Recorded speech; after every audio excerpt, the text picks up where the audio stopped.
मुद्दों की यहाँ पर आप बात कर रहे हैं, लेकिन वरिष्ठ पत्रकार गौतम लाहिड़ी सर इस वक्त हमारे साथ है। गौतम सर, दोनों लिहाज से सवाल करूंगी। यहाँ पर अगर इनका कैडर इतना मजबूत है, जो बात सिद्धार्थ ने भी यहाँ पर कही थी कि हमारे कार्यकर्ता इतने उत्साहित हैं कि हम जानते हैं कि हमें एक क्लीन स्वीप या हम कहें बेहतर समर्थन मिल रहा है, वहीं ममता दीदी की अगर बात करें तो अगर आज वो जिस स्तर पर इंडिया अलायंस की बात करती हैं, क्या इन्हीं के रुख ने इंडिया अलायंस में मुश्किलें अड़चने पैदा नहीं की? और क्या आपको लगता है इस लिहाज से जनता कंफ्यूज नहीं है इसको देखते हुए?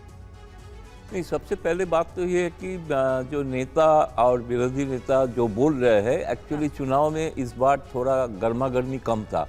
अभी चुनाव थोड़ा स्लॉग ओवर की तरफ जा रहा है, ठीक है। इसलिए अपना अपने कार्यकर्ता को हौसला बढ़ाने के लिए सभी पक्ष ने अभी पहले जो शुरू किया, आज डिबेट इसी के नंबर पे ऊपर आ चुका है। जो एक्चुअली नहीं होना चाहिए था, क्योंकि एग्जिट पोल तो बैंड है अभी तक। लेकिन बात यह है कि जो आंकड़ा, ये बात सही है कि भारतीय जनता पार्टी का संगठन जो है मजबूत है, पन्ना लेवल तक मजबूत है, ये बात सही है।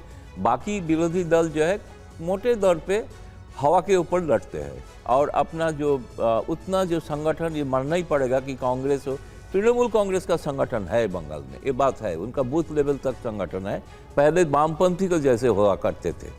तो इसलिए अपना अपना जो आंकड़ा दे रहा है, वो आंकड़ा अपना कार्यकर्ता को हौसला बढ़ाने के लिए दे रहा है। इसमें कितना दम है वो तो 4 तारीख को पता चल जाएगा। दूसरी बात, आपने जो सवाल उठाए, बात सच है कि तृणमूल कांग्रेस इंडिया गठबंधन के अंदर जो मोर्चा बनाना था और नहीं हुआ बंगाल में, जो फेल हो चुका है, इसमें जिम्मेवार दोनों तरफ ही है। मैं नहीं मानता कि अकेला ममता बनर्जी, जो सीट के लेके बंटवारा था वो बंटवारा नहीं हो पाया ठीक से। कांग्रेस जो डिमांड कर रहा है, मुझे लग रहा है बंगाल में कांग्रेस का जो अभी संगठन है, उस हिसाब से उतना सीट शायद नहीं मांगना चाहिए था, उससे कम में राजी होने से हो सकता है ममता बनर्जी मान लेंगे, किंतु ममता बनर्जी 2 के ऊपर उठने के लिए भी तैयार नहीं था।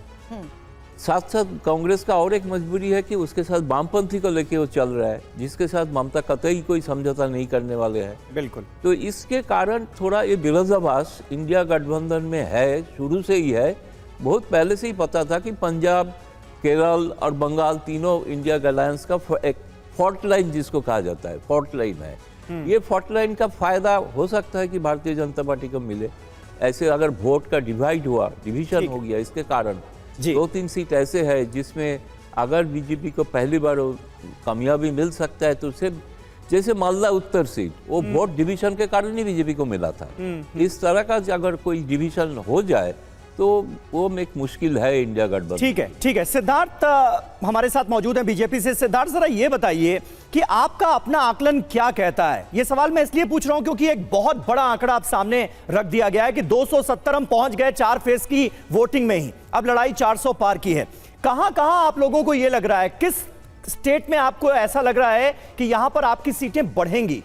क्योंकि 2019 में ही 303 सीटें, मतलब सीटों के पहाड़ पर आप लोग बैठे हुए हैं, अब इससे भी ज्यादा बढ़ जाएंगी। कौन से ऐसे स्टेट हैं आपकी नजर में जिसमें आपको लग रहा है और सीटें बढ़ेंगी, कम नहीं होंगी? देखिए, पहले तो मैं सरकार जी बात कह रहे थे, मैं उनकी बात का छोटा सा जवाब देता हूं, फिर आपकी बात का जवाब देता हूं। पहले तो उन्होंने कहा कि मैं राजनीति छोड़ दूंगा अगर 6-7 सीट से ऊपर आ गई, एक व्यक्ति और राजनीति से कम हो जाएंगे, आजकल बड़ी भीड़ हो गई है वैसे भी पॉलिटिकल स्पेस में। मैं उनको कहूंगा ऐसा दावा मत करिए, क्योंकि 4 जून बहुत दूर नहीं है। पर वो कुछ तुकबंदी कर रहे थे, तो थोड़ी सी तुकबंदी मैं भी कर देता हूं कि इंडिया अलायंस का सूरज हो गया है अस्त, ममता और राहुल से हो गए हैं बिल्कुल पस्त, लोग हैं इनसे त्रस्त, और इसलिए इस चुनाव में इनका किला होगा ध्वस्त। इनकी हालत ऐसी हो चुकी है देश भर के अंदर कि लोग जानते हैं। देखिए, आप कहीं भी प्रधानमंत्री की रैली देखिए, भारतीय जनता पार्टी के कार्यक्रम देखिए, अपार जन समर्थन, अपार आशीर्वाद लोगों को मिल रहा है। और इसीलिए जहां जहां हम पिछली बार थोड़े कम रहे थे, जो आपने प्रश्न पूछा, चाहे उत्तर प्रदेश में हमारे को अपनी सीटें को बढ़ाना हो, या हो उड़ीसा जैसे प्रांत में हमें अपनी सीटों को बढ़ाना हो, या फिर बंगाल में हमें अपनी सीटों को बढ़ाना हो, या दक्षिण भारत में हमें अपनी सीटों को बढ़ाना हो, आंध्र में हमने सीटों को बढ़ाना हो, इन सभी प्रांतों में भारतीय जनता पार्टी को जो हमारे गढ़ हैं उससे अतिरिक्त भी जो जन समर्थन मिल रहा है, जो अपार प्रेम मिल रहा है, जो विश्वास मिल रहा है,